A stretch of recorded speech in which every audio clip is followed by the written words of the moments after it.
Comme nous l'avons vu précédemment, le premier voyage de Jigoro Kano eut lieu en 1889. Un voyage qu'il fit sous la contrainte suite à la mésentente avec son directeur de l'époque, le général Miura. Par la suite, Jigoro Kano fit une douzaine de voyages, même 13 me semble-t-il, ce qui est considérable pour l'époque. Il put accompagner les athlètes aux 7e Jeux Olympiques d'Anvers et les 5e qui eurent lieu à Stockholm. Bien entendu, conférences, visites d'école, inauguration de dojo, tout était bon à prendre pour que Jigoro Kano puisse développer sa discipline. Toutefois, c'est lors de ces Jeux Olympiques que Jigoro Kano prit conscience que les pays européens avaient un net avantage sur les autres équipes car les pays européens subventionnaient leurs athlètes. Et ceci, Jigoro Kano le comprit très rapidement que l'argent, effectivement, c'est, même dans le sport, le nerf de la guerre. Peut-être même un peu trop. Mais ça, c'est une opinion personnelle. Toutefois, Jigoro Kano, en 1921, partit pour Shanghai et il désirait ardemment que le Japon organisât les 12e Jeux Olympiques en 1940. Et en 1938, la décision fut prise, le Japon fut officiellement choisi pour organiser ces 12e Jeux. Malheureusement, je vous laisse deviner la suite, ils n'auront jamais lieu. Et c'est durant ce 13e voyage, sur le bateau nommé Ikiwanaru, qui revenait de Vancouver pour rentrer au Japon, après que Jigoro Kano ait obtenu l'organisation des 12e Jeux Olympiques, qui n'auront pas lieu d'ailleurs, qu'un télégramme fut envoyé à la compagnie maritime annonçant à 6h33 heure locale du matin, le 4 mai 1938, le décès du maître du judo. Jigoro Kano est mort d'un symptôme lié à une pneumonie. Alors certaines sources affirmeraient que le fondateur du judo aurait été empoisonné par des ultranationalistes, des ultra-réactionnaires qui voyaient d'un très mauvais œil le côté progressiste du maître, surtout qu'il était extrêmement populaire. Donc l'influence qu'aurait eu Jigoro Kano en matière de progrès lui aurait coûté la vie. Alors toutefois, à titre personnel, je n'ai fait aucune recherche, et je suis totalement ignorant quant à ceci. Donc je balaie cette éventualité pour le moment. Le 6 mai, à Yokohama, sur le port de Yokohama, arrivait la dépouille du maître qui était accueillie par bien entendu sa femme et ses enfants, ainsi que des personnalités politiques et du monde du judo. Le 7 mai eurent lieu les funérailles du maître au Kodokan même, dans la salle des 600 tatamis, en présence de l'empereur. Empereur qui offrit par ailleurs une somme substantielle afin de couvrir les frais liés aux obsèques. Jigoro Kano fut nommé par l'empereur même au titre de 2e rang impérial du Japon. Alors c'est un titre nobilaire qui, en général, ou quasiment exclusivement, plutôt, est réservé à la famille impériale. Toutefois, à personne exceptionnelle, mesure exceptionnelle. Le fondateur du judo, donc, décéda à l'âge de 78 ans, laissant derrière lui une discipline martiale au passé historique, intellectuelle et sportive impressionnante, passée ainsi que future. Car depuis le décès du maître du judo, cette discipline n'a cessé d'évoluer, et je n'ai exploré qu'une toute petite facette de la face émergée de l'iceberg. Car je n'ai pas parlé du judo en France, du judo en compétition, et certainement beaucoup d'autres choses auxquelles je n'ai pas parlé beaucoup par ignorance. Voilà. Mais hélas pour vous, chers partenaires, cette vidéo n'est pas encore finie, car même si la mort est inéluctable, je ne finirai pas cet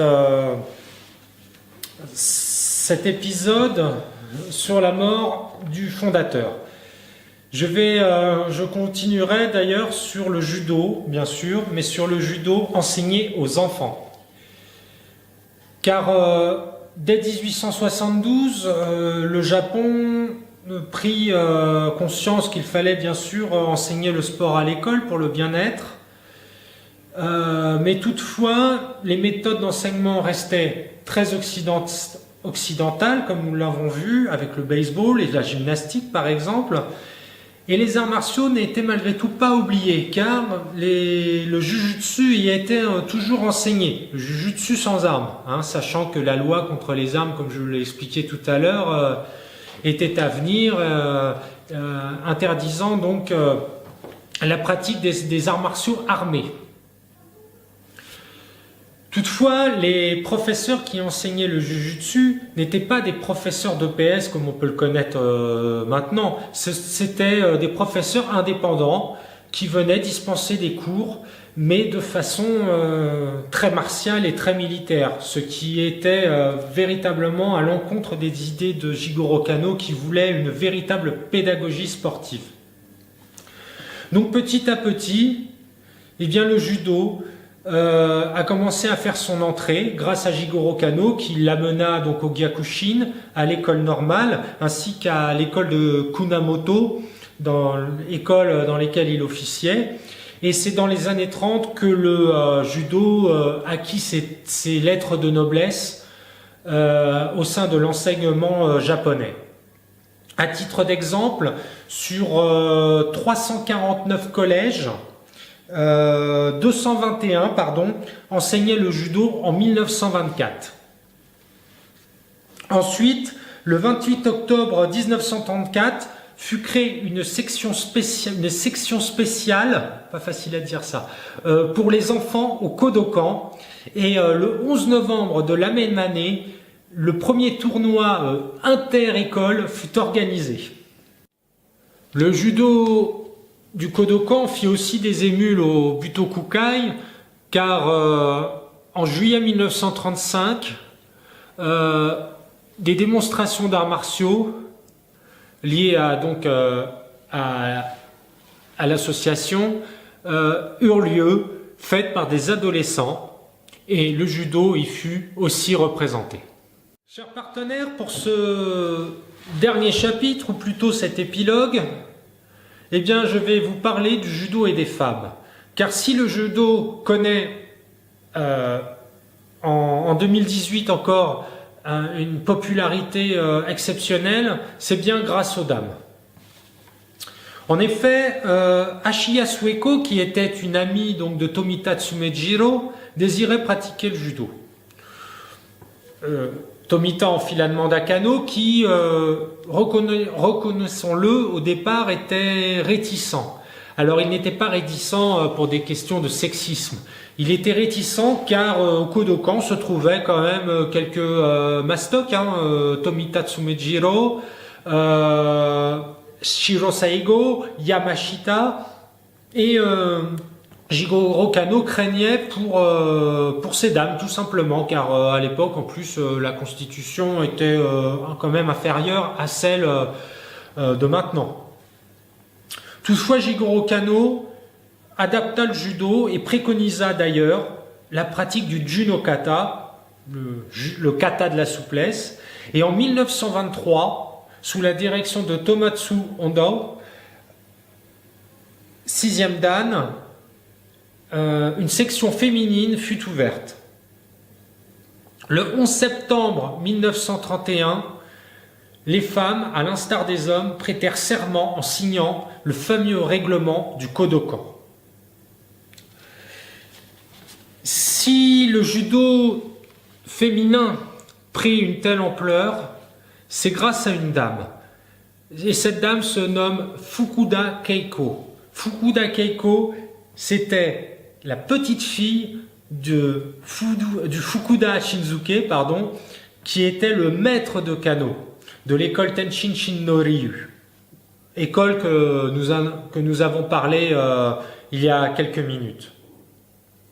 Fukuda Keiko consacra sa vie au judo. Elle fut dixième dan, Et grâce à elle, elle put faire rentrer le judo féminin aux Jeux Olympiques, ainsi que d'organiser des championnats du monde. Donc j'ai sous les yeux une interview de Madame Fukuda, donc, dans la revue Kodokan, et je vais vous en lire un extrait.